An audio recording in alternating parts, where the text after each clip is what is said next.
Hello students, मैं maths teacher Mukesh Kumar. Welcome in my maths class. आज maths की tenth class की मैथ वर्कशीट नंबर 60 जो 25 नवंबर की है, इस पर चर्चा करेंगे। इसे कैसे हल करना है, तो आइए इसमें एक देखते हैं। इसमें तीन उदाहरण दिए हुए हैं, नंबर 1 और उदाहरण नंबर 1 है, ऐसी 2 है। तो ये तीन उदाहरण दिए हैं और तीन इसमें प्रश्न दिए हुए हैं। तो एक एक करके पहले देखते हैं। पहले उदाहरण 1 को देखते हैं। इसमें मैथ के कुछ वर्कशीट करने से पहले दो चीज़ें बहुत ध्यान से करनी है। एक तो वर्कशीट को में जो दिए हुए क्वेश्चन है उन्हें केयरफुली पढ़ना है, और दूसरी कैलकुलेशन करेक्ट करनी है। ये दो बहुत ज़रूरी है, नहीं तो परेशानी होती है। देखिए पहले क्वेश्चन में करते हैं। इसमें 7 सेंटीमीटर व्यास और 20 मीटर गहरा एक कुआं खोदा जाता है। खोदने से मिट्टी का समान रूप से फैलाकर ये एक चबूतरा बनाया जाता है। तो चबूतरे की ऊंचाई ज्ञात करनी है। तो बहुत अच्छी तरह से कुआं बनाया हुआ है। इसमें देखो व्यास दिया हुआ 7 मीटर, तो इसकी त्रिज्या निकालेंगे अपॉन 2 से करके, और ऊंचाई भी दी हुई है इसकी 20 मीटर जो है। तो ये बेलनाकार है। तो इसमें जो बेलनाकार जो कुआं है, इसका आयतन निकाल लेंगे इसे इस तरह से। और अब इससे करके इसमें से जो मिट्टी खोदी जाती है वो इसमें चबूतरा बनाया जाता है। अब ये आप जानते होंगे कि जैसे जितनी मिट्टी निकलेगी कुएं से, तो वो मिट्टी से जो चबूतरा बनाया जाएगा, तो इस बेलनाकार कुएं का जो आयतन से मिट्टी का आयतन और चबूतरे का आयतन बराबर होगा। ये क्योंकि यही हम क्वेश्चन करें कि एक ठोस का दूसरे ठोस आकार में रूपांतरण।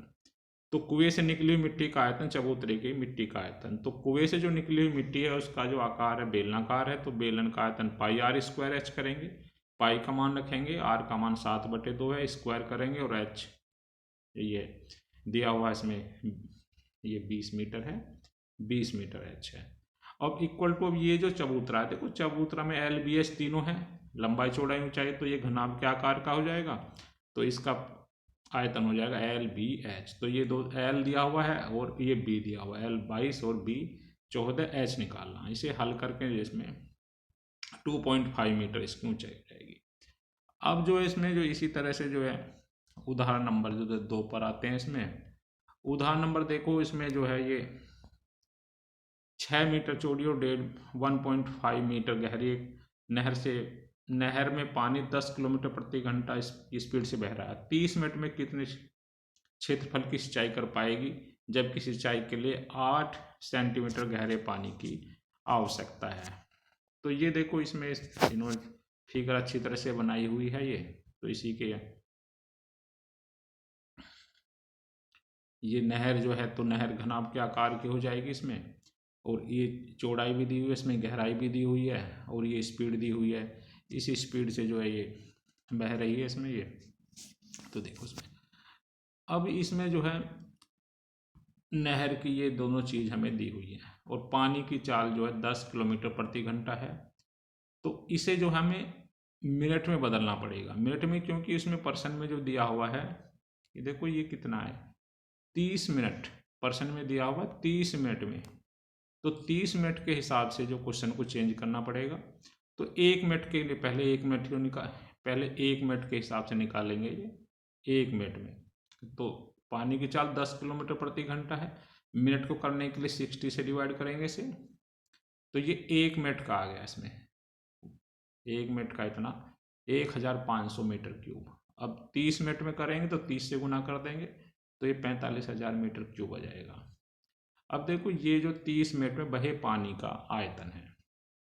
अब पानी का जो आयतन है, ये दोनों को बराबर करेंगे कि नहर में कितना था। तो इसमें देखो फिर एक बार से क्वेश्चन देख लीजिए, ये 8 सेंटीमीटर, इसमें क्या 8 सेंटीमीटर गहरे पानी की आवश्यकता होगी, और कितने क्षेत्रफल की। तो जो नहर जो पानी जो भरेगा, जिस भी जमीन पर भरेगा, वो लंबाई और चौड़ाई तो क्षेत्रफल हो जाएगा। तो घनाभ के आकार का हो तो एल बी को तो ये क्षेत्रफल हो जाएगा इसमें, और बाकी एच निकालेंगे। तो ये ये हो जाएगा आपका 45,000 पहले दिया हुआ है, और ये क्षेत्रफल, और 8 इसकी जो है ऊंचाई दी हुई है। तो ये सेंटीमीटर में दी हुई है ये। तो मीटर में चेंज करेंगे इसे, तो इसे 100 से डिवाइड करेंगे। अब इसमें जो ए की वैल्यू, ए का मतलब क्षेत्रफल या एरिया, इसमें कितना भी एरिया, तो इसे हल करके कर लेंगे इसमें, तो ये संख्या इधर आ जाएंगे, तो ये आपका आंसर है, इतने मीटर स्क्वायर क्षेत्रफल है। तो 30 मीटर में नहर द्वारा खींचेगा क्षेत्रफल, इसमें इतना आ जाएगा, इसमें इतने मीटर स्क्वायर। अब नेक्स्ट क्वेश्चन पर चलते हैं। क्वेश्चन नंबर 3 है। ये दो बीमारी दी हुई हैं। एक घना बनाने के लिए कितने सिक्कों की पिघलाना पड़ेगा।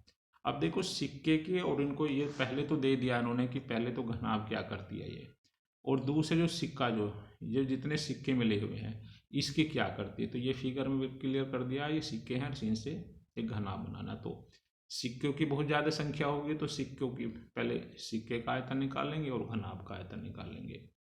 तो देखिए एक एक करके। ये चांदी की त्रिज्या दी हुई है, ये 1.75 को 2 से डिवाइड कर देंगे इसमें, क्योंकि ये इसमें जो है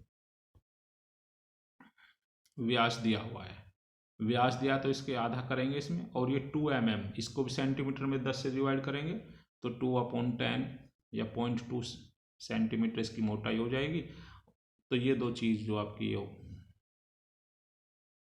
ये हो गई इसमें, और ये अब इसके बाद घनाभ दिया हुआ, घनाभ की भी बीमारी दे रखी हैं, ये L, B और H, ये तीनों दे रखी है, L, B और H। अब देखो कितने सिक्कों की, तो बहुत सारे सिक्कों की आवश्यकता होगी, तो मान लो n सिक्कों का आयतन जो होगा, यानी बहुत सारे सिक्के का आयतन जो होगा घनाभ के आयतन के बराबर होगा। अब इन दोनों को बराबर कर देंगे। अब सिक्के जो बेलनाकार होंगे, सिलेंड्रिकल फॉर्म में होंगे, तो πr² होगा, और इसमें घनाभ का आयतन LBH होगा, दोनों में H होगा, तो इसको एक को H1 ले लेंगे, और इसे H, जिससे कन्फ्यूजन ना हो। इनकी वैल्यू रखेंगे, पाई, ये वैल्यू रख दी, पाई की वैल्यू पाई, और ये जो r², तो ये, और ये H, और ये LBH। अब इसे हल करने से पाई की वैल्यू रख दी थी सब, ये n की वैल्यू निकालें सिक्कों की संख्या, तो इसके अपोन में आ जाएगी सब संख्या, ये 5.5 और अपोन में ये नंबर। जैसे कैलकुलेशन करना, तो कैलकुलेशन करके इसे एग्जैक्ट 400 आ जाएगा, तो सिक्कों की संख्या जो है 400 आ जाएगी। अब इसके 3 क्वेश्चन आ गए। अब हम अपने क्वेश्चन पर आते हैं, जो इसमें 3 क्वेश्चन और दिए हुए हैं। ये 3 क्वेश्चन प्रैक्टिस के लिए जो 3 क्वेश्चन दिए हुए हैं, इसमें थोड़ा सा प्रॉब्लम ये दी हुई है कि जो हिंदी और इंग्लिश की दोनों वर्कशीट मैंने इसलिए इसमें डाली हुई हैं, इनमें थोड़ा सा मीटर और सेंटीमीटर में कंफ्यूज है। तो जो इंग्लिश वर्जन में वो ठीक दिए हुए हैं क्वेश्चन, और हिंदी में तो मीटर और सेंटीमीटर जैसे ये दिया हुआ है, या दूसरी वर्कशीट तीसरे वाले क्वेश्चन में भी इसी तरह से थोड़ा सा ये मीटर में दी हुई है, और उसमें सेंटीमीटर में दिया हुआ है। तो हमें जो है ये क्वेश्चन बुक में भी दिए हुए हैं, तो अभी फ़िलहाल हमें सही एक्सेप्ट प्रैक्टिस करने के लिए एक जैसे वर्जन को, जैसे इंग्लिश वर्जन में दिया उसी के हिसाब से हम कर लेंगे। तो आइए अपने क्वेश्चन पर आते हैं। इसमें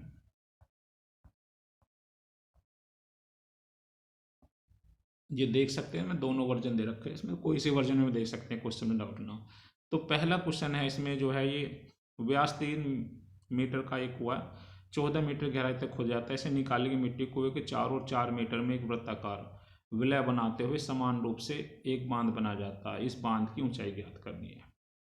तो देखिए पहले ये कुआं है, इसमें ये इसका व्यास दिया हुआ है, तो त्रिज्या निकाल लेंगे, ऊंचाई दी हुई है। अब ये बेलनाकार कुआं है, तो इसका जो आयतन निकालेंगे, πr²H से वैल्यू रख देंगे। इधर जो इसमें मिट्टी जो निकलेगी, ये पहले कुआं था, तो इसके चारों तरफ इस तरह से फैलाते हैं इसमें ये। अब जब इसमें ये वलय के रूप में बन जाएगा इसमें, तो ये बांध बनेगा इस तरह से। तो इसमें जो पहली जो कुएं की त्रिज्या है वो 1.5 है, और 4 मीटर का ये बाद में जोड़ना, तो ये बाहर वाली त्रिज्या हो जाएगी 4 + 1.5, तो 5.5 मीटर हो जाएगी इसमें। अब इसमें जो बांध का आयतन निकालेंगे, तो जो वलय वाला फॉर्मूला होता है वलय का आयतन, पाई दोनों त्रिज्याओं का अंतर और इंटू H, यानी πr² - r²H।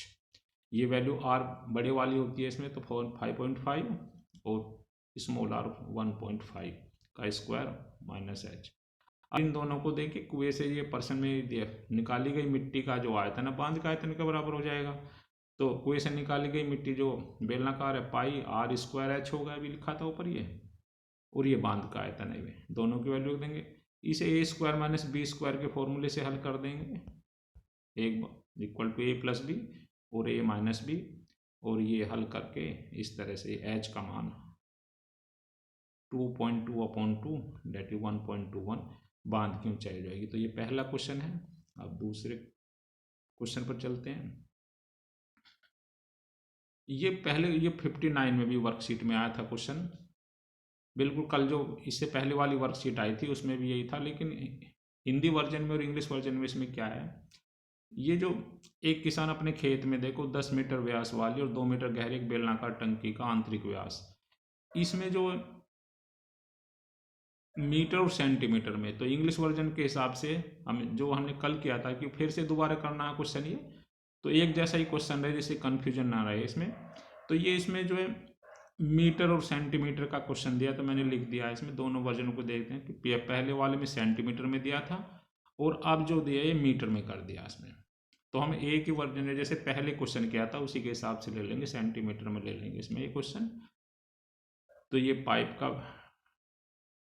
बेलनाकार पाइप है, ये बेलनाकार ये पाइप हो गया, इसकी व्यास दिया हुआ है 20 सेंटीमीटर, त्रिज्या इसकी 2 से डिवाइड करेंगे तो 10 सेंटीमीटर हो गया। सभी बाकी यूनिट इसे मीटर है तो इसे भी 100 से डिवाइड करके मीटर में चेंज कर लेंगे, 1/10 इसका जो बेलनाकार पाइप का हो। अब इसमें दूसरा जो टंकी को इससे टंकी को भरना है, इस पाइप के द्वारा टंकी को भरना है, तो टंकी की भी दोनों विमा दी हुई हैं। ये टंकी का व्यास दिया 10 मीटर तो त्रिज्या 5 सेंटीमीटर होगी और उसकी ऊंचाई 2 सेंटीमीटर। दोनों में रेडियस और हाइट आर एच दोनों में, तो एक में अलग अलग भी कर सकते हैं, इसमें R1 ले लेंगे ये और इसमें ये R2। ऐसी इसकी ऊंचाई जो है इसमें इसकी ऊंचाई H2 ले लेंगे और इसकी ऊंचाई जो H1 ले लेंगे। जब भी किसी भी क्वेश्चन में चाल दी हुई होती है तो चाल मतलब ये फॉर्मूला लगा के समझ सकते हो, चाल का जो दूरी हमें जितने घंटे में ये पूछा कि इसे घंटे में कितना समय लगेगा, टंकी को भरने में कितना समय लगेगा, तो मान लो T घंटे लगते हैं, तो T घंटे में जो है चाल दी हुई है 3 किलोमीटर इसमें, तो दूरी हो जाएगी 3T किलोमीटर। किलोमीटर को इन्हें मीटर में चेंज कर लेंगे कि सभी मीटर में यूनिट हैं, तो 1 किलोमीटर में 1000 होते हैं, तो इसकी जो ऊंचाई हो जाएगी जो पाइप की बेलनाकार पाइप की जो ये पाइप लिखेंगे तो पाइप की जो ऊंचाई होगी 3000 T मीटर हो जाएगी। अब प्रश्न के अनुसार पानी में पाइप जो है ये पाइप में पानी का आयतन और टंकी का आयतन दोनों को बराबर कर देंगे। पहले मान R1 लिखेंगे दोनों में, इसमें भी और इसमें भी, और इसमें 2 लिख देंगे जिससे कन्फ्यूजन ना हो। इसके R के वैल्यू जो है 1/10 है, पाई हट जाएगा दोनों तरफ से, तो ये 1/10 और ये 3000 T और ये वैल्यू इधर रखी हुई इसमें। टंकी का आयतन ये भी बेलनाकार है पाई R² H वाले फॉर्मूले से, तो इसकी ये वैल्यू दोनों पुट कर देंगे। तो टंकी को भरने में लगा समय से हल करेंगे 50/30 घंटे, या और ठीक से आंसर लाना 1 घंटे में 60 मिनट होते हैं, 60 से गुना कर देंगे तो 100 मिनट इसका आंसर आ जाएगा। तो ये इससे पहले वीडियो में भी क्वेश्चन था एग्जैक्ट उसी तरह से क्वेश्चन हो गया। अब क्वेश्चन नंबर 3 और है इसमें, इसे भी देख लीजिए। 32 सेंटीमीटर जो है ऊंची और आधार त्रिज्या दी हुई है इसमें, ये एक बेलनाकार बाल्टी है इसमें, ये रेत से भरी हुई है। तो देखो बेलनाकार बाल्टी की रेडियस दी हुई है और हाइट दी हुई है तो इसमें साथ साथ बेलनाकार आयतन निकालेंगे तो पाई R² H हो जाएगा, तो ये वैल्यू रख देंगे इसमें। अब इसमें क्या करते हैं, इसमें इस रेत को एक शंक्वाकार ढेरी बनाई गई है, यानी जो बाल्टी है इस बाल्टी को भूमि पर खाली किया जाता है और इस रेत को शंक्वाकार बनाया गया, शंक्वाकार की ऊंचाई दी हुई है, तो इसकी त्रिज्या निकाल ली है। अब ये शंकु के आकार की ढेरी बनाई हुई है, तो ये शंकु बन गया इसमें, तो ये इसकी रेडियस हो जाती है ये वाली ये इसकी ऊंचाई होगी, जो तिरछी वाली जो है इस तिरक ऊंचाई बोलते हैं। तो पहले हम इसके रेडियस निकालेंगे, तो देखो इसमें शंकु के आकार की ढेरी का आयतन, तो शंकु के आयतन का हो जाएगा 1/3 पाई R² H। आर तो हमें निकालना है, इसमें एच दी हुई 24, तो इसे हल कर लेंगे। इसमें हल करने से ये इस तरह से जो ये आ जाएगा, ये वैल्यू आर स्क्वायर को ये 18 इधर से आ जाएगा, ये आर स्क्वायर बराबर 18 गुना 4।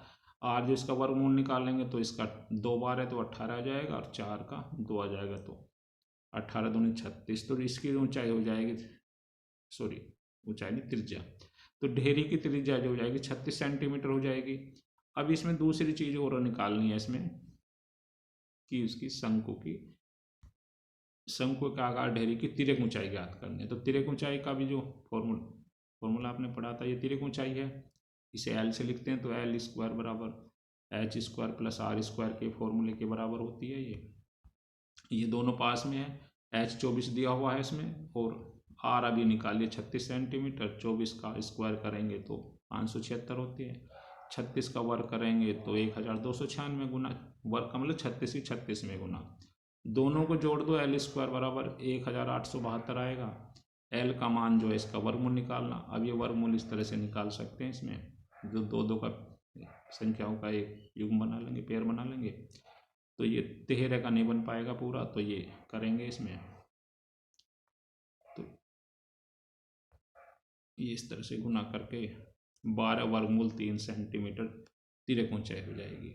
तो ये आज की वर्कशीट थी, सभी को इसे अच्छी तरह से प्रैक्टिस करने, सभी स्टूडेंट्स के। थैंक्स।